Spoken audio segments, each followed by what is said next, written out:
ఈరోజు national SC commission chairman గారిని ఏదైతే 4 రోజుల క్రితము రాజమండ్రిలో ఒక ఎస్సీ విద్యావంతుడిని ఏదైతే వస్త్రాభరణ చేశారో పూర్తి స్థాయిగా ఆయన్ని వస్త్రాలు తీసేసి పోలీస్ స్టేషన్లో నుంచోబెట్టారో పోలీస్ ఆగర్ని ఆ అబ్బాయికి జరిగిన అన్యాయాన్ని ఇవాళ ఢిల్లీలో చైర్మన్ ఎస్సీ కమిషన్ గారిని కలిసి వారికి ఫిర్యాదు చేయడం జరిగింది. ఈరోజు ఇక్కడ పార్లమెంట్ సభ్యులు గురుమూర్తి గారు, అదేవిధంగా పిల్లి సుభాష్ చంద్రబోస్ గారు, బాబురావు గారు, అదేవిధంగా ఎక్స్ఎంపీ గోరంట్ల మాధవ్ గారు మేమందరం కూడా వెళ్ళి వారిని కలిసి మీరు ఇమ్మీడియట్గా యాక్షన్ తీసుకోవాలి, దానికి సంబంధించిన ఎంక్వైరీ చేయించాలి అని చెప్పేసి ఇవాళ ఎస్సీ కమిషన్ కలిసాము. అదేవిధంగా ఇప్పుడు సాయంత్రము నేషనల్ హ్యూమన్ రైట్స్ కమిషన్ కూడా కలవబోతూ ఉన్నాము. ఆంధ్రప్రదేశ్లో ఇలాంటి సంఘటన జరగడం ఒక ఉదాహరణగా ఇక్కడ చూపిస్తూ ఉన్నాము. ఇంకా రాబోయే రోజుల్లో భవిష్యత్తులో ఇంకా ఎన్నో సంఘటనలు, ఎంతోమంది సోషల్ మీడియా వ్యక్తులు అదేవిధంగా వైఎస్ఆర్సీపీ కార్యకర్తల్ని ఈ రకంగా అన్యాయంగా అరెస్టులు చేసి పీటీ వారెంట్లని వివిధ పోలీస్ స్టేషన్లకి 500-600 కిలోమీటర్లు తిప్పుతూ వాళ్ళని మెంటల్గా ఫిజికల్గా ఈ రకమైన ఇబ్బందులు పెట్టే కార్యక్రమం చేస్తూ ఉన్నారు. మరి ఒక ఎస్సీ దళిత కుర్రోడ్ని ఇవాళ పోలీస్ స్టేషన్లో నగ్నంగా నుంచోబెట్టి అక్కడ మహిళా కానిస్టేబుల్ కూడా ఉన్నారు, వాళ్ళందరూ ఎదురుగుండా ఇలా నగ్నంగా నుంచోబెట్టడం అనేది ఏమాత్రం ఎంతవరకు కరెక్ట్ అని ఇవాళ కూటమి ప్రభుత్వాన్ని ఎన్డీఏ గవర్నమెంట్ ఆంధ్రప్రదేశ్ గవర్నమెంట్ని వాళ్ళు ప్రశ్నిస్తూ ఉన్నాం. ఇప్పుడు దాకా ఏ రకమైన యాక్షన్ తీసుకున్నారని అంటే దానికి సమాధానం లేదు. అసలు ఆంధ్రప్రదేశ్ రాష్ట్రంలో ఏదైతే చట్టము ఏదైతే న్యాయం ఉందా అని వాళ్ళు ప్రశ్నిస్తూ ఉన్నాం. అసలు మానవ హక్కులు అనేది ఉందా అని వాళ్ళు ప్రశ్నిస్తూ ఉన్నాం. ఖచ్చితంగా ఇవాళ దేశం దృష్టికి తీసుకుని వెళ్తున్నాము, నేషనల్ మీడియాతో కూడా మాట్లాడతాము. ఇంకనైనా ఇప్పటికైనా బుద్ధి తెచ్చుకొని ఏదైతే ఎన్డీఏ గవర్నమెంట్ ఆంధ్రప్రదేశ్లో మీరు ఇప్పటికైనా ఇవి ఆపాలి అని చెప్పి ఇవాళ ఢిల్లీ వేదికగా డిమాండ్ చేస్తూ ఉన్నాం.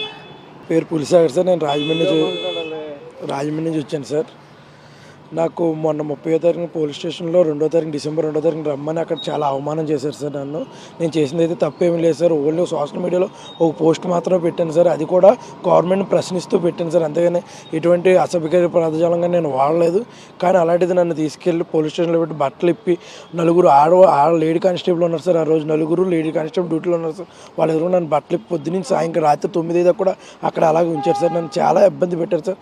నాకు మనోభావాలు దెబ్బతినేలాగా మమ్మల్ని ఎలా చేయడం ఎంతవరకు కరెక్ట్ కాదు సార్.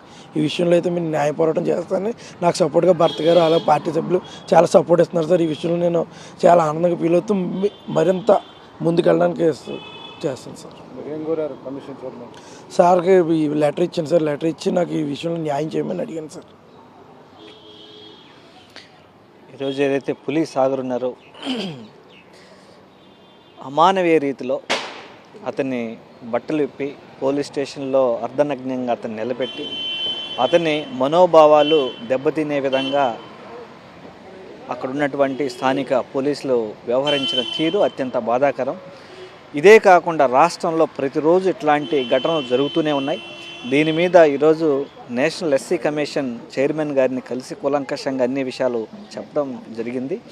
వారు కూడా చాలా సీరియస్గా దీని మీద యాక్షన్ తీసుకుంటామని చెప్పారు. అలాగే 3 వారాల్లో కూడా ఆంధ్ర రాష్ట్రంలోకి ఒక విజిట్ పెట్టి ఇటు మీద కంప్లీట్గా విచారణ చేస్తామని వాళ్ళైతే హామీ ఇచ్చారు. ఖచ్చితంగా ఇలాంటి ఘటనలు జరగకుండా చర్యలు తీసుకోవాలని ఎస్సీ కమిషన్ని కోరడం జరిగింది. ఆంధ్ర రాష్ట్రంలో ఈరోజు కంప్లీట్గా శాంతి భద్రతలు కానీ మానవ హక్కులు కానీ కంప్లీట్గా పూర్తిగా దిగజారిపోయినాయి. ఇదో ఆటవిక రాజ్యంలో జీవిస్తున్నటువంటి పరిస్థితులు ఆంధ్ర రాష్ట్రంలో కనిపిస్తున్నాయి. ఇది అత్యంత విచారకరం. ఖచ్చితంగా రాబోయే రోజుల్లో ప్రజలు కూటమి ప్రభుత్వానికి గట్టి దెబ్బ రుచి చూపించబోతున్నారని ఈ సంఘటనలన్నీ రుజువు చేసి చూపిస్తూ ఉన్నాయి.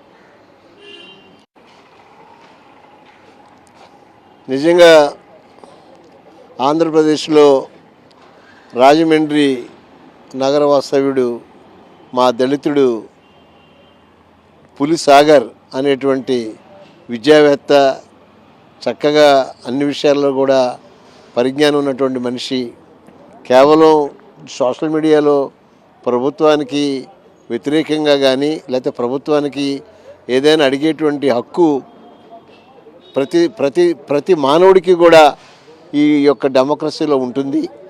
కానీ ఆయన అడిగింది ఏ రకంగా తప్పో చూడుకోకుండా, ఏమీ తెలియకోకుండా ఆ పోలీస్ ఇన్స్పెక్టర్ గారు మరి ఆయన ఉద్యోగం ఎలా చేస్తున్నాడో నాకు తెలీదు.